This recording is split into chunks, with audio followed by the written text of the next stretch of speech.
Great. Good morning, everybody. Thanks for joining us today. We are very lucky to have Dr. Alhelí Calderón-Villarreal today. She's a Mexican physician, researcher, and assistant professor in the Department of Public Health at California State University, San Marcos. She graduated from the Joint Doctoral Program of Public Health, Global Health Track at the University of California, San Diego, and the San Diego State University. She has special training on global health and psychological first aids among migrant populations. She has experience leading and conducting binational research and collaborating with community organizations. Dr. Calderón-Villarreal founded and currently directs the binational socio-environmental Tijuana River Project, a U.S.-Mexico transdisciplinary mixed methods research initiative that combines research and advocacy to address environmental structural violence. With over a decade of experience practicing medicine among marginalized populations in Mexico, particularly in border states and among groups affected by U.S.-Mexico dynamics, such as deportees, refugees, and other migrants, Dr. Calderón-Villarreal's work is dedicated to engaging marginalized populations and improving access to basic services, fostering conditions of human dignity, both binationally and globally. Dr. Calderón-Villarreal's research interests encompass a wide range of topics, including global health, substance use, environmental health and justice, health equity, access to water, sanitation and hygiene, structural violence, gender, menstrual health, migration and health, mental health, intersectionality, and health policies. She is particularly interested in the intersection between substance use and environmental health, and we are very much looking forward to hearing your talk today. Thank you, Alhelí. You can take it away. Yeah. Thank you very much for the introduction and for the invitation. Well, I will talk about a little bit of my research related with substance use and environmental justice in the U.S.-Mexico border. And I just want to mention that I have a little sore in my throat, so my voice is a little bit different than usual. So just keep that in mind. During the presentation, I will be showing QR codes for the papers and in general for the reference I will be talking about. So you can just open your phone and access directly these references.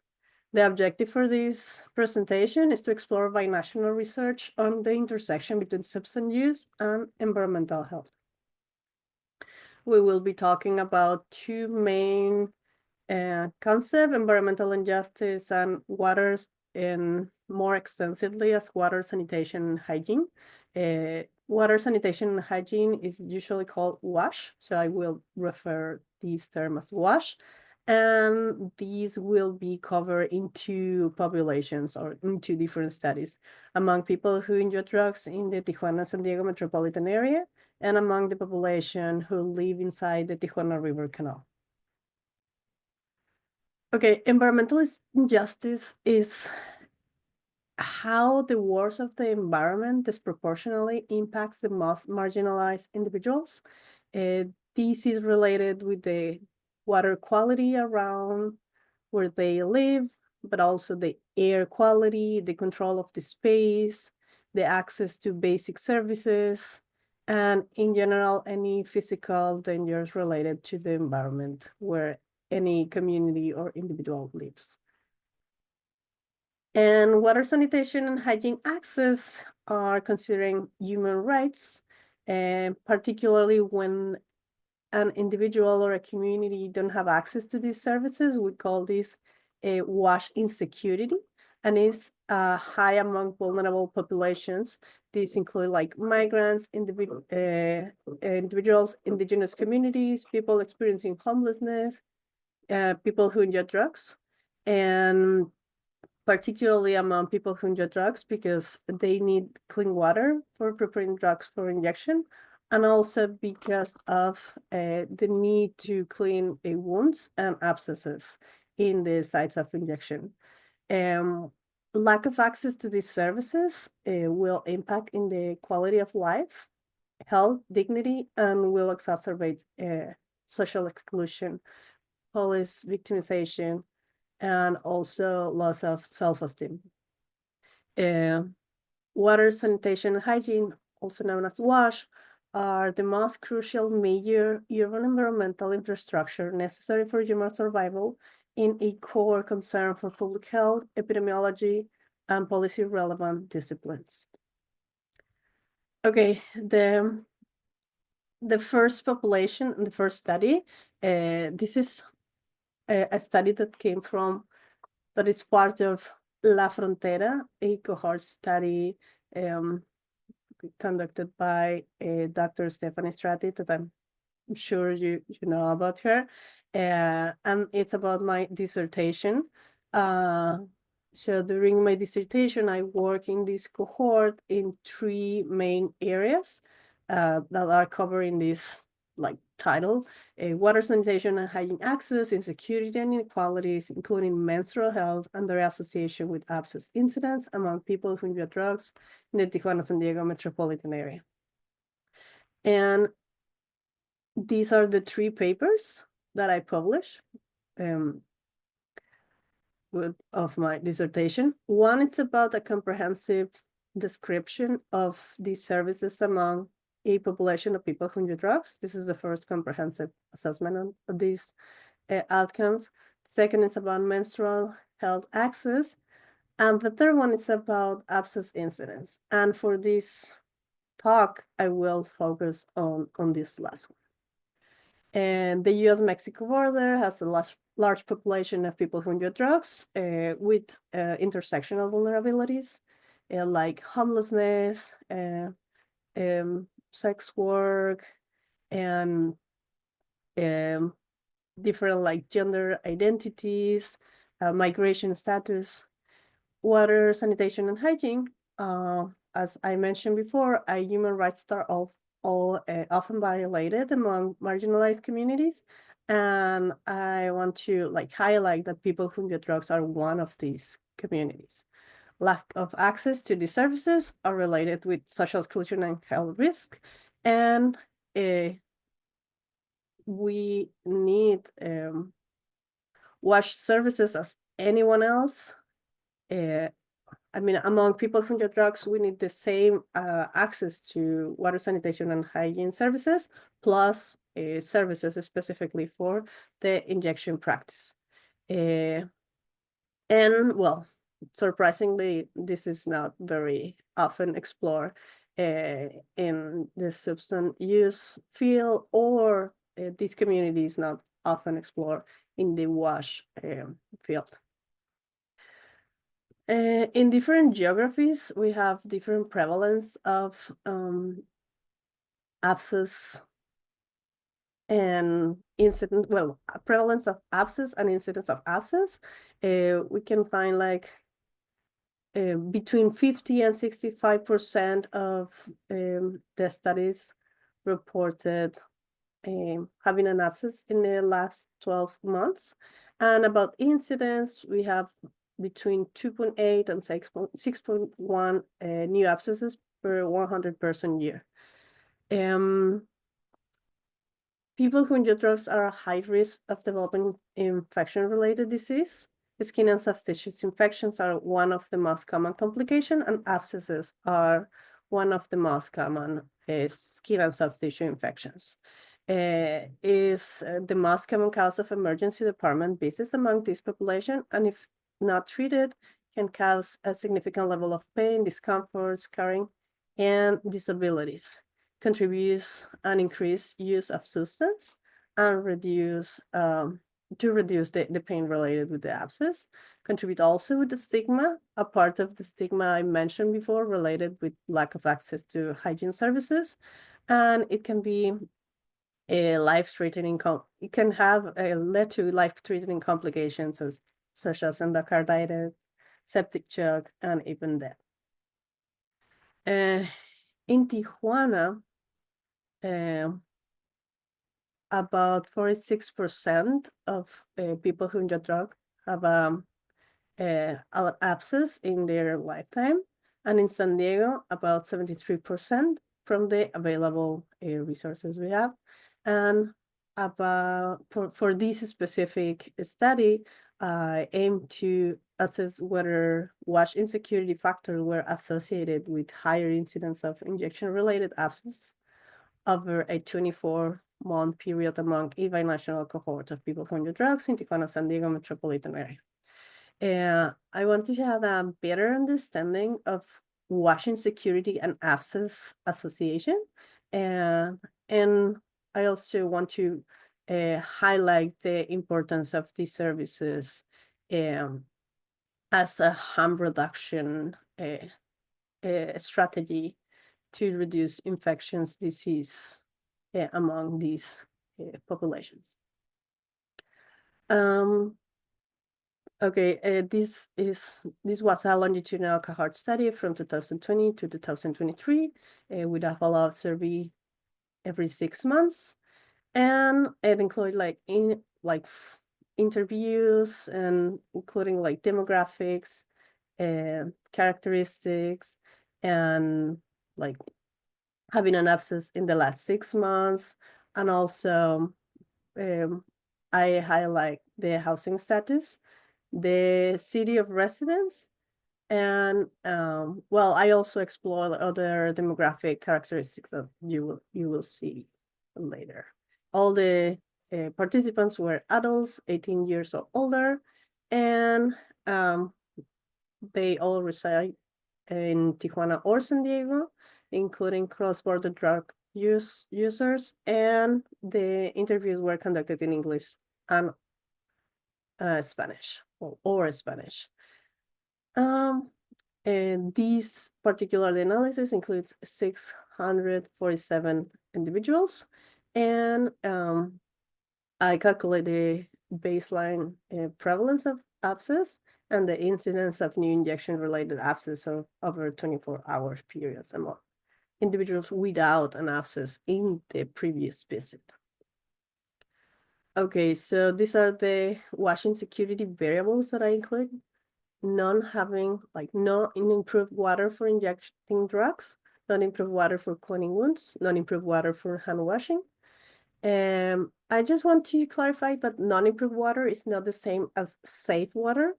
To have safe water, it's a different level of safeness. It's just that it's close to clean water more than safe water, but this is not like the technical term for the field of wash. We also include like a basic hand hygiene insecurity. This means that they don't have hand washing facilities with water and soap for hand washing. Bathing insecurity. This means that they had less than 5 showers in the last week. And basic sanitation and security. That means that they share their toilet, or they don't have a toilet like that, or and also open defecation, which means that they defecate in the open in the last week. And the coverage included like city of residence, housing status, reported sex work, age, years of education, gender identity, injection site in the body, and days since last injection. Okay, well, crude abscess incidence rate, I calculate crude abscess incidence rate per 100% year. Time-dependent cost regression modeling was employed with a variance cluster by participant to characterize their relationship between washing security and abscess incidence. I calculate hazard ratios and adjusted hazard ratios. Okay, in this figure, we are observing the crude abscess incidence rate per 100% years by washing security variables among the study population. I just want to mention that washing security was very common. Hand washing insecurity was reported by about 60% of the participants, bathing insecurity by 54%, and open defecation in the last week by 38%. So now we can come back to the figure. On the y-axis, we are observing the different washing security variables, and on the y-axis, the incident rate per 100% year. So we have here the 7 indicators we explore. And so if they had the insecurity yes, we can see like how the incidence was higher. Some of them are very obvious, like open defecation and unimproved water for injecting drugs, for example. But other are a little bit more moderate, yeah, or like bathing insecurity. So we are not sure if we see this figure, right? But I will show you like after the adjusted regression which one of these are actually statistically significant. Before that, I just want to pause a little bit to share the incidence rate was 24.4 new abscesses per 100 years. This is among the entire population. And if we want to know this rate by city, was 23.6 in Tijuana and 23.6 in Tijuana and 26.1 in San Diego. The cumulative incidence was 31.7% of participants had at least one abscess in the entire study. And at baseline, the prevalence was 21%. Okay, the hazard ratios from Cox model for abscess development in the past 6 months for all considered predictors in the study population are observing this figure. So we are observing in the x-axis the hazard ratio, in the y-axis all the predictors. If we are observing the like an orange circle is an adjusted progression. If we are observing the blue square is adjusted hazard ratio. And if we are observing the dots or the lines in black, means that the result was significant. If it's in gray, it means that it's not significant. So based on this explanation, we found that for washing security indicators has a significant association with abscess incidence. These were open defecation, bathing insecurity, basic hygiene insecurity, and basic sanitation insecurity. And there are also 2 other predictors that were also significant in injecting more dangerous body areas like in the neck and the since last injection. Okay. Okay. Well, and these are the hazard ratios for this 3 of them. Okay. The interpretation is that people who inject drugs in the binational Tijuana San Diego metropolitan area reported high rates of washing security independently of city of residence and housing status. Abscess incidence was about 4 to 9 times the rate observed in cohorts of people who use drugs in other contexts. Abscess incidence was independently associated with open defecation and insecurity-accessed bathing and improved water for preparing drugs. And well, policy implications related, and well, not only policy, but also research implications for these results are can be summarized as accessible wash infrastructure should be ensured among people who use drugs communities and promoted as a key component of harm reduction. And there are other strategies that should be promoted, such as housing first. It's about 60%, more than 60% of the participants in this cohort are people experiencing homelessness. And the home is one of the most important places where people can access a toilet and showers and these wash facilities. But a part of that, we need to ensure that public wash facilities are 24/7 available for anyone. And we can also promote mobile hygiene services and include, as I mentioned before, harm reduction in wash services in harm reduction programs, policies, and research. Okay, this is the first part. I will jump to the second, if that's okay. but you can ask me questions for any of that. The second population is the people who live inside the Tijuana River. We call this project or this collective or initiative the Socio-Environmental Tijuana River Project. Here you can see the list of co-authors for the first publication we have about this project, but we are actually working on more paper related. This is the first publication, Deported Homeless and Into the Canal, Environmental Structural Violence in the Binational Tijuana River. These are the organizations and, well, the institutions that participated in this transdisciplinary binational team. And these are all the different like backgrounds from the first phase of this initiative. This is a combination between social, environmental, and academic. Well, I separate the academic because in the social and environmental, we are also talking about local organizations that work with the study area and the study population. This project started in 2019 with 2 local NGOs in Tijuana, Prevencasa, a harm reduction clinic, and PFEA, an environmental education organization also in Tijuana, and with academics and researchers and students from Pomona College, UCLA, el Colegio de la Frontera Norte, UCSD, and UC Berkeley. And we aim to simultaneously characterize the Tijuana River water quality and the health risk of its inhabitants with an ecosystemic and human rights perspective. This is a mixed method study combining biochemical testing of the Tijuana River water quality, participant observation ethnographic, and in-depth interviews and quantitative survey.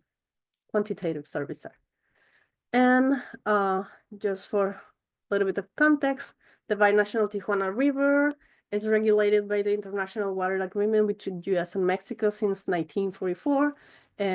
It's part of the, so the river watershed is in both sides of the border. It crosses the city of Tijuana and then ended in the Pacific Ocean. You can see here that in the Pacific Ocean through the Tijuana River estuary in Imperial Beach in San Diego. And water pollution is intrinsically connected and shared by both nations, affecting human, animal, and environmental health in both sides of the border. Just to summarize, the Tijuana River water is contaminated, very contaminated by wastewater, but also by industrial and agricultural discharges.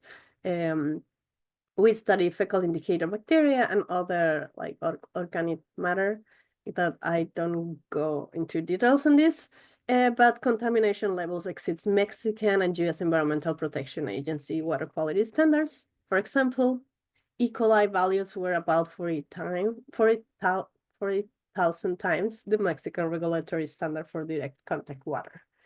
And we intentionally explore this water quality, the water quality in the most proximate area where these inhabitants live, and well, it was contaminated in this particular area. I want to mention one important concept for this project. The structural violence describes how social structures and political and economic forces drives systemic harm through mechanisms of economic, political, legal, and social oppression. And these systems create social and also environmental injustice and health inequalities. This is a way we can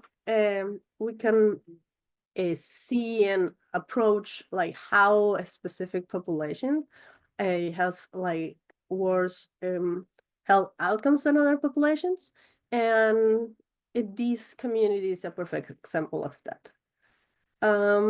Other very important aspect about this community is that most of them have been living in the US and were deported from Southern California, and this population after often experience double discrimination. That means that they are discriminated against in the US as Mexican migrants, but after deportation in Mexico, they are also discriminated in Mexico as being deported from the US. Deportation is also a very painful process. They lost their belongings, homes, families. They become de facto stateless, especially the ones with no legal identity in Mexico. This prevents them to have a formal job in Mexico. Some of them don't speak Spanish, or they don't have any social or family networks in the city or in the country. And this new environment is a no environment for them. And the ones with less resources, like social, cultural, economic resources, are the ones that could end living in the Tijuana River. This is a quote from one of the participants. This is Javier, a 59-year-old man from Ciudad Juárez, Mexico, deported from California 2 years prior the study, and who have been living in the Tijuana River for the last 6 months. Javier says, "It's already been 2 years since I was deported. They just left me here to grow old. There's nothing I can do. I swear, honestly speaking, I had never led my life like this. When I was in California, I never thought I could come to this. I mean, I come from a good family. We weren't poor. We were middle class, business, cars. We weren't missing a thing. But I got caught with drugs and lost my green card, got deported, lost everything. Most of my siblings are US citizens and everything." And yeah, actually, one of the papers we are working on for this project is how this community reflect the intersection between the drug policy and the migrant policies in the US, and they can become the deported fraction of the opioid crisis in the US. But this is another study that I can share later. Well, of course, substance use is a very important topic for this community. Naloxone is scarce in Mexico. Methadone and buprenorphine are difficult to obtain, especially methadone. Buprenorphine is not that common in Mexico. Sometimes methadone is more costly than fentanyl. There is a constant police violence and systematic short-term incarceration, about 36 hours, which destabilize people who do drugs in many ways. They make it difficult to adhere to medical treatments, such as non-communicable disease, but also tuberculosis. Police throw away belongings, including paraphernalia for unessential medicines to reduce transmission of HIV and hepatitis C, exacerbate withdrawal syndrome, and which increase also risky practices, and including the increased risk for overdose. And in general, if any of them are in recovery, makes recovery more difficult because they don't have access to methadone or any support medicine. And this is a quote from one of the participants, Vincent, a 32-year-old man from Tijuana who have been living in Bordeaux for the last 4 years. And he said, "I wanted to go to the harm reduction clinic, but honestly, I can't get there most of the time because of the police. Before I arrive, they grab me, and if I manage to get there, on the way back, they grab me.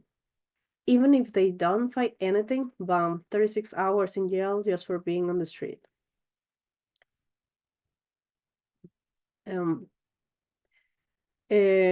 Most of the participants were young men. Average age was about 4 years old, Mexicans by birth, unemployed or with informal jobs. We also observed women, but that was less than 10% of them, and not always. Not every time we visit the canal, we found women there. Most of them have resided in the US and were deported. Most of them inject heroin and or methamphetamine.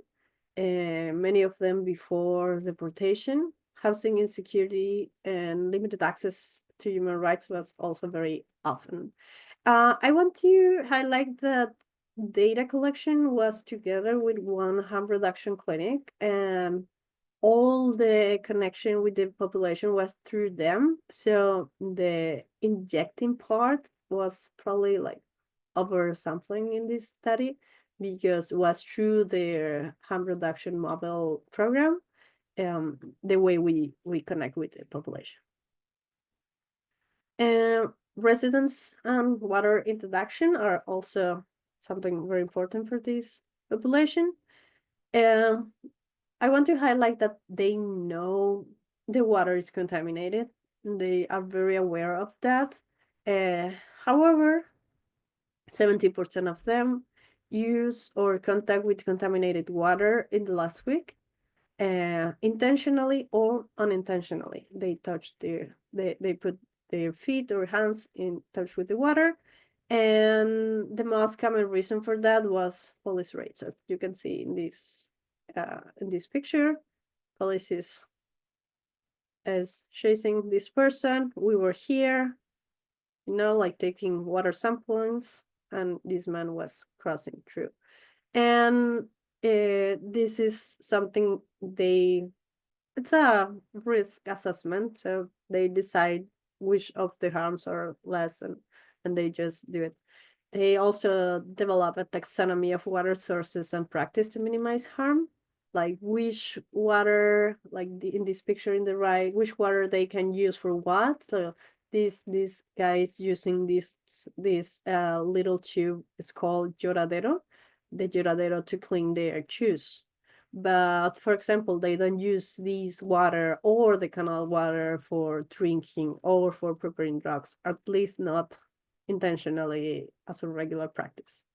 I want to highlight that lack of hygiene in almost any context exacerbates social exclusion, discrimination, false victimization, and loss of dignity and self-esteem. I know that I already said this before, but I want to have this very clear.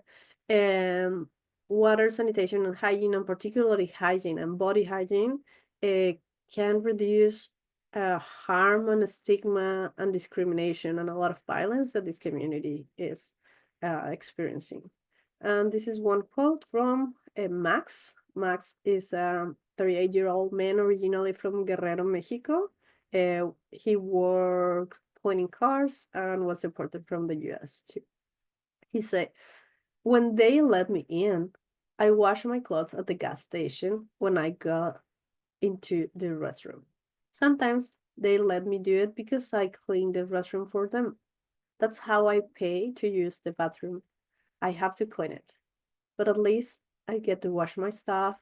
Plus, I can sometimes fill up a bucket with water from the tap and bring it back here with me." So this is one strategy, or one of the ways they can access to this type of services. And it shows the limitation this community has with these very basic services.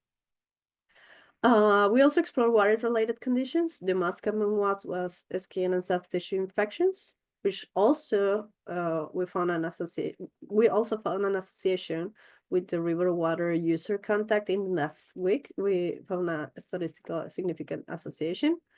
Almost half of them had an abscess. I would like to highlight that the second most important water-related condition was self-report dehydration, which highlights the lack of access to basic drinking water, followed by a bunch of other like water-related condition more in the infection disease area, like diarrhea, fever, cold, urinary tract infections, eye infection, vomiting, and ear infections. And these are like higher than general population for sure. We also find a high proportion of people with disabilities caused by violence and accidents, and in general disabilities. We can see here amputation, we are right now finishing a paper about the description of disabilities in these communities. Half of this population, just spoiler alert, half of them have a type of limitation or disability. And yeah, violence and accidents are a huge piece causing them. And we developed this environmental structural violence framework to highlight the role of environmental injustice, including contamination and control space, as a unique nucleus in how structural violence works, creating like poor health outcomes in these communities. But it's a framework that can be used in other marginalized communities with a similar like power dynamics or structural balance and environmental justice dynamics. This is also related with the environmental part. I don't want to go into a lot of details of this, but the NAFTA agreement have been increasing the contamination of the Tijuana River. And these are like some of the mechanisms that have been studied that are related with this, like the fastest growth rate in Tijuana, the routinely discharged pollutants and untreated wastewater into the river from these factories, and also tax exemptions that prevent or weaken environmental protection regulations and prevent the city to receive an income from all these industrials. And well, structural violence is occurring in the US-Mexico border and involves the intersection of many human rights, including migration, overdose, and access to water, and one of the most important, well, water as one of the most important elements for life. And we are not done yet. I have a video, but I don't sure we have time for the video. I just want to mention that this project was possible thanks to the contact going initially from Provencasa, PFEA, Proyecto Fronterizo Educación Ambiental.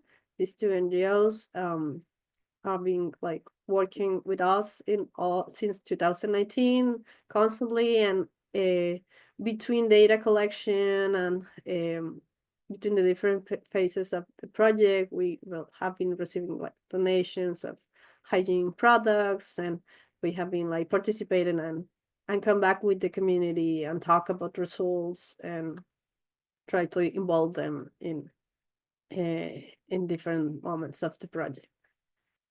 And as a result of this project, we present our results in El Colef in last year, 2023. And when we present the results, we work in theory of change and also conversational mapping with stakeholders from Tijuana and San Diego. And we create this policy brief. You can access to this policy brief with this QR code. And this policy brief contains 7 objectives with a bunch of specific recommended actions to achieve these objectives. And well, we are trying to disseminate the recommendations for this very like complex social environmental situation that we have in the Tijuana River.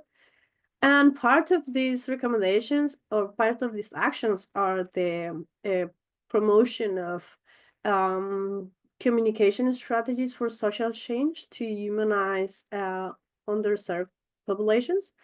And as part of that, we are organizing the Voices of the River Volume 2, which will be this Sunday in Tijuana, if you want to join us.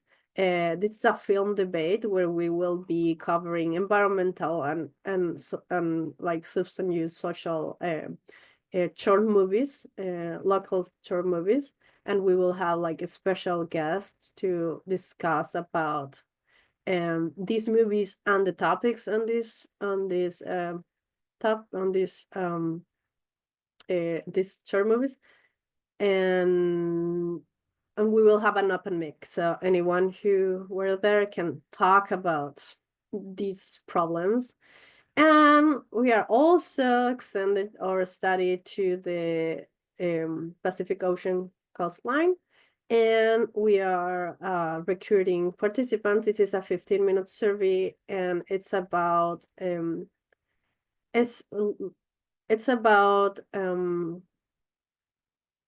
health risk associated with the proximity and interaction with the Pacific Ocean coast.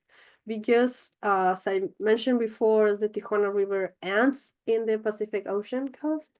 In a dry season, it's pumped 5 kilometers south Tijuana, so between Tijuana and Rosarito in San Antonio del Mar. But in raining season and when the flow is up, it ends in Imperial Beach. So from San Diego to Rosarito, we have like hot spots of very contaminated water going into the Pacific Ocean. And this is how all these things are related. And yeah, now I'm done. If you have any questions, well, of course, we can talk here, and you can also send me a direct email. And you can also follow the Tijuana River Project in this QR code. Okay, I will stop sharing. Alhelí.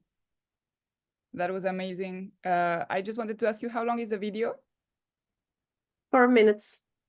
4 minutes. What do you think, Jill? Should we go for showing it? Okay. Yeah. Definitely. Let's see Go how for it play, like how it sounds.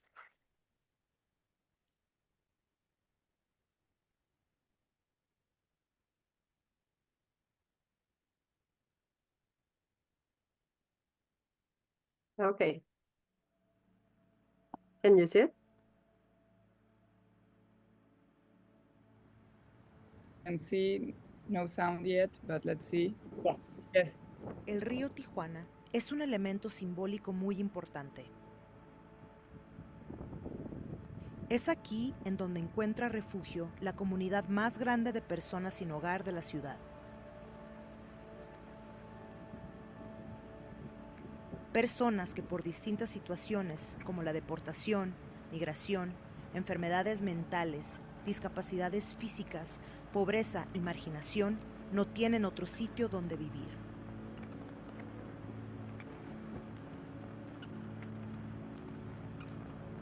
Las personas que residen en la canalización del río, también conocido como el bordo, constituyen a una población en situación de calle, sujeta a vulnerabilidades extensas, incluidas el limitado acceso a servicios básicos de salud y de seguridad. Un grupo transdisciplinario de investigadores, estudiantes y activistas han trabajado por años en este espacio, donde estudian y promueven la salud social y ambiental del río Tijuana desde un enfoque ecosistémico y de derechos humanos.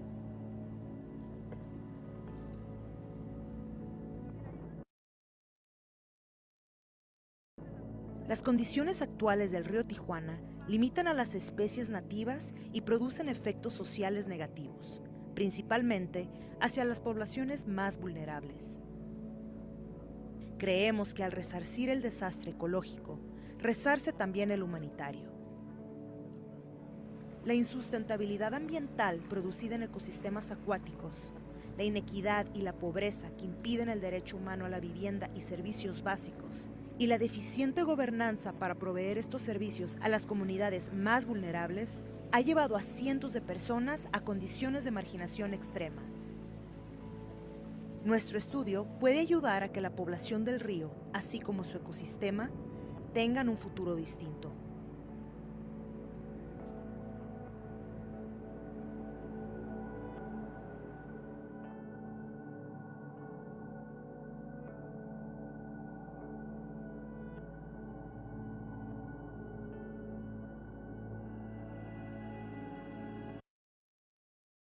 Okay.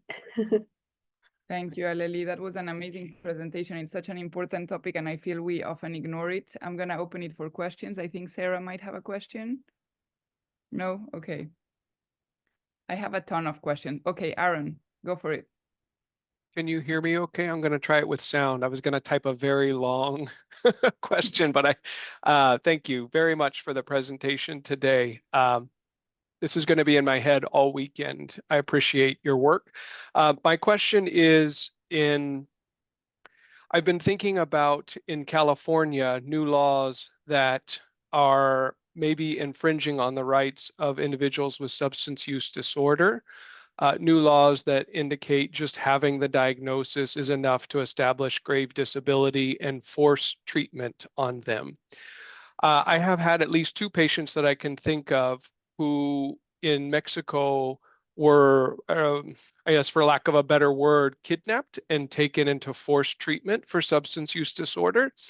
I believe both of those individuals had family that paid for those services. What rights do these individuals have in Mexico? And I imagine there's a difference between someone who is stateless and doesn't have nationality status and those in Mexico who can access resources. But what rights do they have in regards to substance use disorder there? Are there harm reduction services?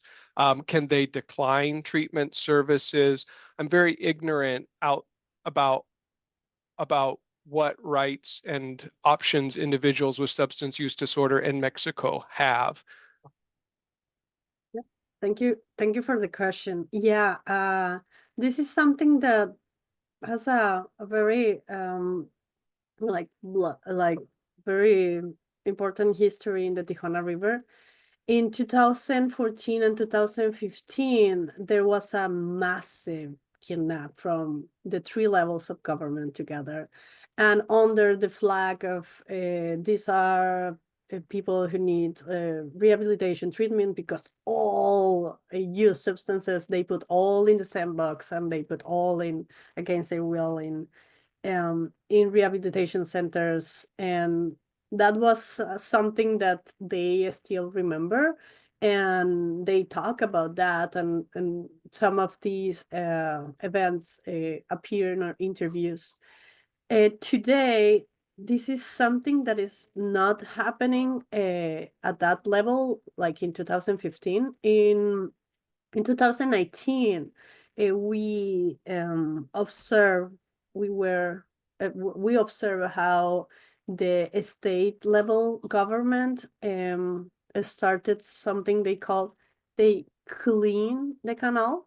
They do this every 7 years to take all the trees, all vegetations, all vegetation from the canal, and in the same way, they also take the people. So they are treating the people and treating the trees as the same, and they're all garbage.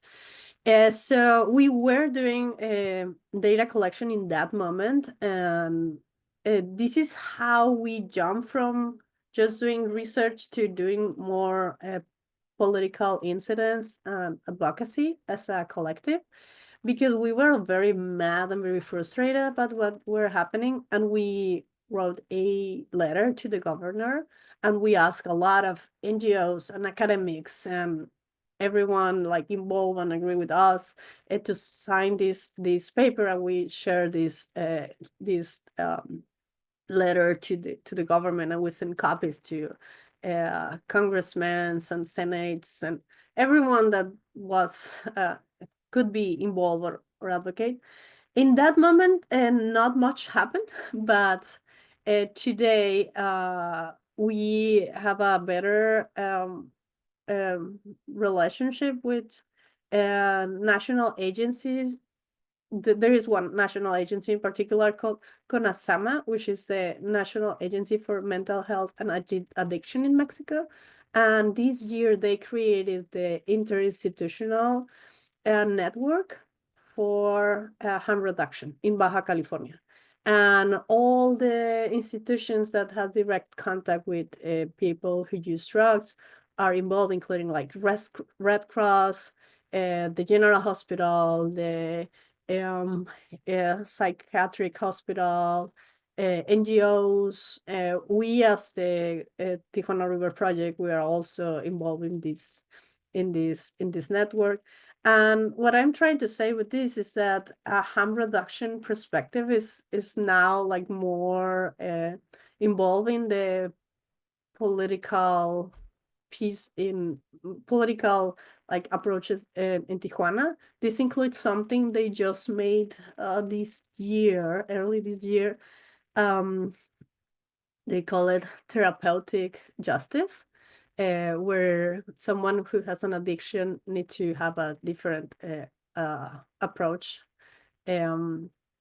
not as a not to go to jail, but to have a more like humanistic and medical approach.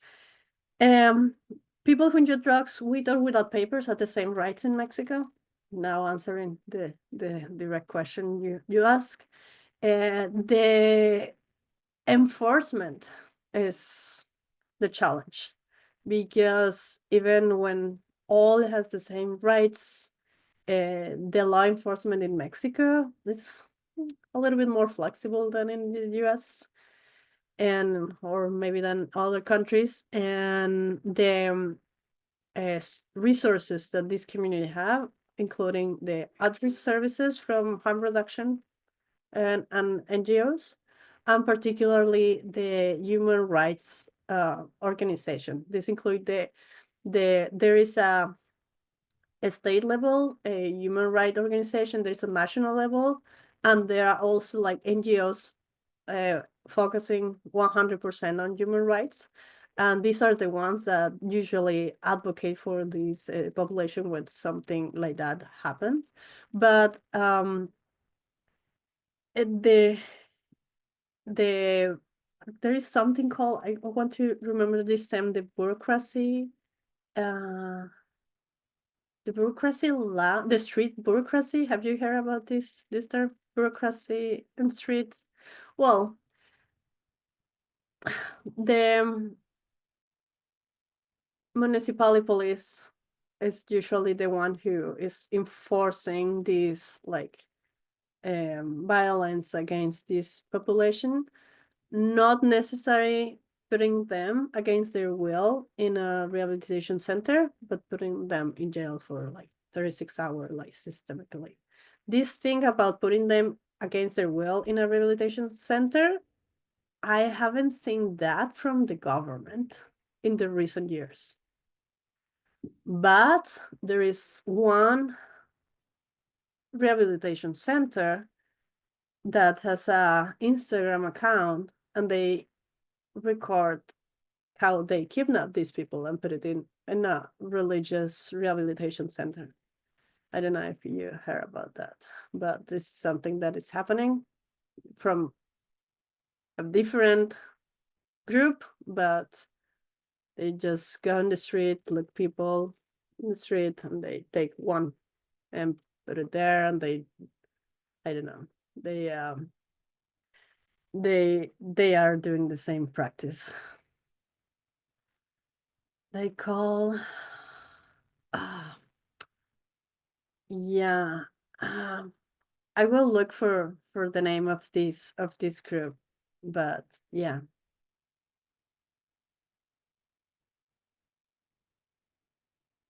Yeah, but I hope I answered your question, Karen. Did I? Yes, thank you. Thank you very much. Thank you, Alhelí. Yeah, there's a lot of stuff that's happening that I wasn't aware about. But just to complement a little bit, Aaron, from the La Frontera data, fewer than 10%, and it's closer to 5% of people who inject drugs, and in particular opioids, are accessing medications for opioid use disorder. And I don't know if that changed, Alhelí, but during the AMLO's government, civil societies lost funding, and so they were already very under-resourced. And they've been basically working with donations to provide syringe exchange. So I don't know if that's still the case, Alhelí, that there's very little governmental funding available for harm reduction. Yeah, it's funny because it seems like federal government is now pushing the agenda into the harm reduction approach, but not the budget yet. well, I say yet, like hopefully not yet, but I hope they will. But yeah, budget like funding is still one of the most important challenges for local organizations.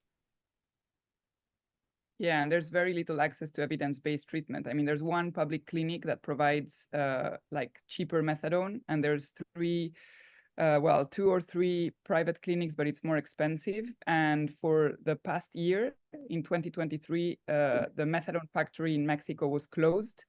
And there was basically a complete shutdown of methadone availability across the country. So that obviously affected people in Tijuana as well. Yeah, and actually Tijuana is the one that were more affected from the entire country because Tijuana has the largest community of people who enjoy drugs in all Mexico. And I'm gonna abuse my power as a moderator today to ask you a question. I saw in your slides that you said that police contact was associated with contact with contaminated water. Were you able to actually measure that through your study? Can you repeat the question? Yeah, it was like police contact or police harassment was associated with contact with contaminated water. Yeah, Okay. yeah. That was the main reason to contact the Tijuana River water. Yeah. Okay. Yeah, we include this in our study. This is from our study, yes. Okay, that's really interesting because there's this whole group of people looking at associations between law enforcement exposure or criminal legal system exposure and health harms. And I hadn't seen that one added to the list. So it's good to know that there's data on it. Yeah, we haven't like connected the 3 points, but police chasing was the most important reason to touch the contaminated water, which is like in general, 70% of them were in touch of contaminated water the week before, and police enforcement was the first reason, the most important reason. And also the ones, the abscess the self-report skin and soft tissue infections were associated with being in contact with this water the week before. So there are like 3 different points that we can like connect them, but we haven't studied this way, but it could be connected. Great. Any other questions? I have more, but I want to let people talk. Okay, I'm gonna. It's also 8:59, Anik, so this may be a good parting time anyway. Okay. Unless it's short. Yes, it's short. I was just interested in the higher incidence of abscesses among San Diego participants versus Tijuana, because I would have expected the opposite, especially given contact with the river among Tijuana participants. I mean, it was a small difference for the past 6 months. It was a bigger difference for lifetime. But do you have any hypothesis for why this might be the case? I have an hypothesis, and I think it's because of the number of participants at the end of the study. At the beginning, we're about 66% from San Diego. So 2/3 from San Diego, 1/3 from Tijuana. But at the end, this number, we're the opposite. Like we're more people from Tijuana than for San Diego. So I thought that this could like maybe modify this tendency. Okay, interesting.